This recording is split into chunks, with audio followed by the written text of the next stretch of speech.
A thread by Brian Cates. I want to take just a moment and thank Judge Sullivan for leaving the case open all this time so that Attorney General Barr and the Department of Justice and U.S. Attorney Jeff Jensen could hand over more exculpatory documents to Sidney Powell and Molly McCann. Tracy Beans tweeted, "This release is the worst yet for the coup plotters." The smoking gun right here. They knew the FARA predicate they used to start Crossfire Hurricane as a criminal investigation of Flynn was bullshit, bullshit, bullshit. Tracy Beans tweets, Peter Strzok acknowledged that General Flynn had satisfied the requirements under FARA and more. Just wow. Brian continues, my God, it's over. Tracy Beans notes, April 12th, 2017. That case will go to John Durham, not the National Security Division. Ooh, Nelly. Much earlier timeline on Durham, depending on the case. Brian continues, Durham is completely outed now. His investigation must be over. Otherwise, I see no way they let Sidney Powell reveal in a defense filing in open court that he'd already started his Spygate investigation back in April 2017 under Jeff Sessions. Turns out, we didn't have to wait for the unsealing of the indictments brought by Durham to see the evidence of when the Spygate investigations actually began. They'd begun by April of 2017, and Strzok and fellow plotters were caught by surprise. First sign of loss of containment. A meme from Brian Cates. That look Jeff Sessions gives you when he decides he's not going to just fire you. He's going to make an example out of you for all time. Brian continues, they had assumed they'd be able to keep any fallout in-house by having the FBI's National Security Division investigate for them. Sessions secretly appointing an outside United States attorney to start investigating in April of 2017 caught the plotters by surprise. They lost containment. All you guys remember that due to a completely bullshit accusation of trying to hide his interactions with Russians, Attorney General Jeff Sessions had recused himself in early March of 2017, right? Tee-hee. May 2017. Let it fully sink in. Roll it around inside your brain for a minute. Postpone my interview with Durham. Let it marinate inside the nerve cells as they fire and transmit information over the neural pathways. Tracy Beans tweets, I'm going to continue to postpone my interview with Durham. I don't actually know who that is, so let's take a look. I don't know who this is. I'm going to postpone my interview with Durham. I have no idea who said that. Okay, hopefully Brian will clarify.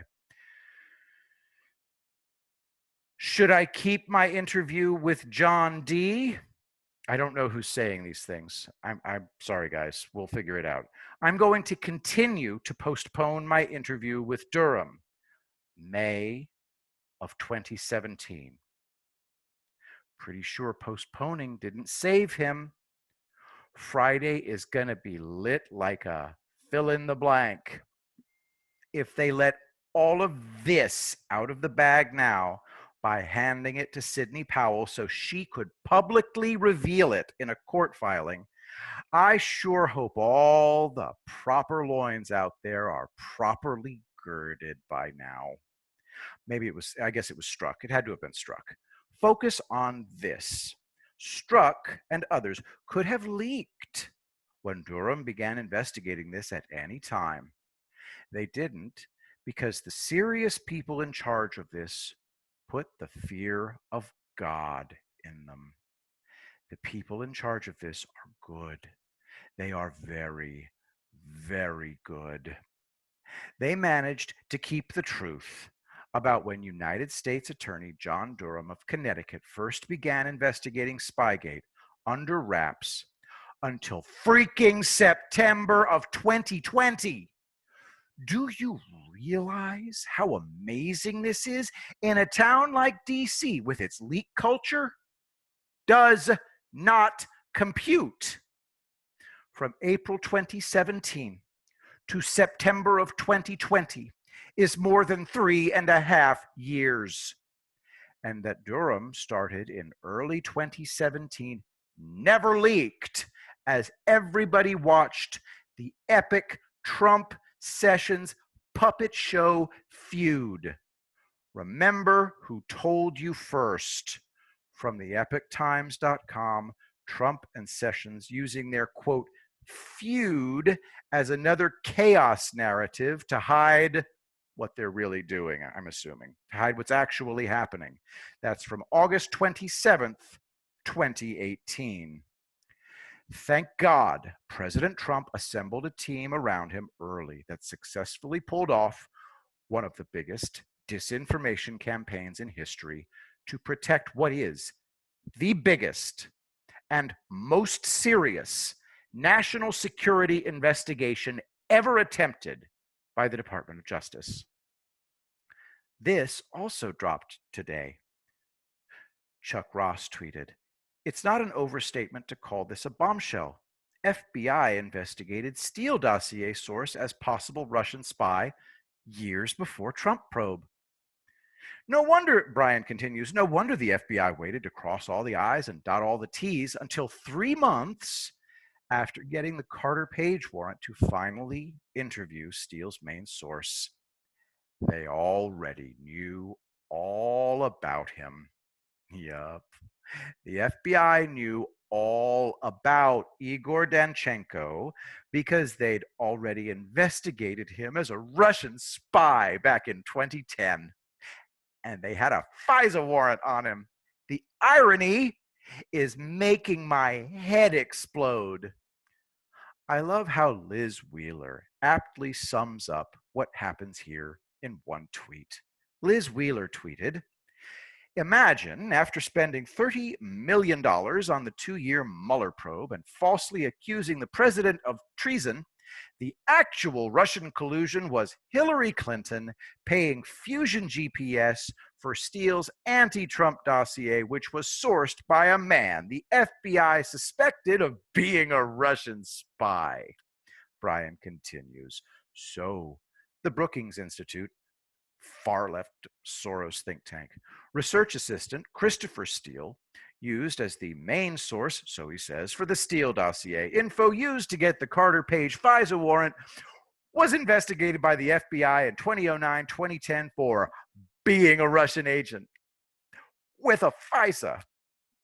I'd try to tell you where this bombshell development measures on the irony scale, but I can't do that because I just broke the irony scale trying to measure this. Remember, this isn't a PR war. The venue is the courtroom, and Durham is going to win there. He's got the evidence. All the fake news media leaking campaigns from desperate, anonymous sources won't stop anything that's coming. Already have people tweeting at me, but the media will spin this. Yeah? I don't give a shit. Their power is broken. Already explained this earlier this year from the epictimes.com article by Brian Cates, Durham's new Spygate arena, the courtroom. Read this several times. There will be a quiz later from the article. For the past 4 years, the Spygate scandal has mostly played out in the arenas of the news media and Congress. For almost 3.5 years, the Department of Justice was reticent to publicly speak about it until DOJ Inspector General Michael E. Horowitz had completed his Foreign Intelligence Surveillance Act (FISA) abuse report and publicly released it in December 2019. Since neither the Congress nor the news media conduct real criminal investigations, that left them free to engage in endless speculations and, in some notorious instances, outright fake news. That will change if there are indictments, because the venue then moves to the courtroom instead of in a realm of propaganda and speculation. The key fact that people will need to grasp soon is that a courtroom isn't a newspaper editorial or a panel of talking heads on TV. U.S. attorneys prosecuting criminal cases in a courtroom are in a place that has a very different set of rules. There can be no speculation, no theorizing, no connecting the dots. You can't know or suspect what the defendant supposedly did. In a courtroom facing a defense team, you have to prove what they did. You have to have evidence to demonstrate what they did, or you won't get a conviction. Brian continues, I still stand by every word of this. Quote from the article by Brian. I believe you're about to see some of the most experienced and clever and slipperiest former law enforcement and intelligence figures to ever have inhabited Washington, to be charged with crimes and put on trial. I'm well aware that many people are extremely unhappy and frustrated that it took as long as it did to get to this point. It couldn't be helped. The professionals had to be allowed to do their work quietly, out of sight, and most importantly, with absolute thoroughness. Brian continues, also, refresh your recollection by reading this column of mine from the Epoch Times. The Russiagate hoax is dead, but the fake news media can't admit it. The Russiagate hoax is dead. Long live the Russiagate hoax. Fake news media people not admitting it didn't change anything, did it? I will now close this thread with this. I have been waiting to be right for 3.5 years now. I can wait a little longer. I will be the greatest president that God ever created.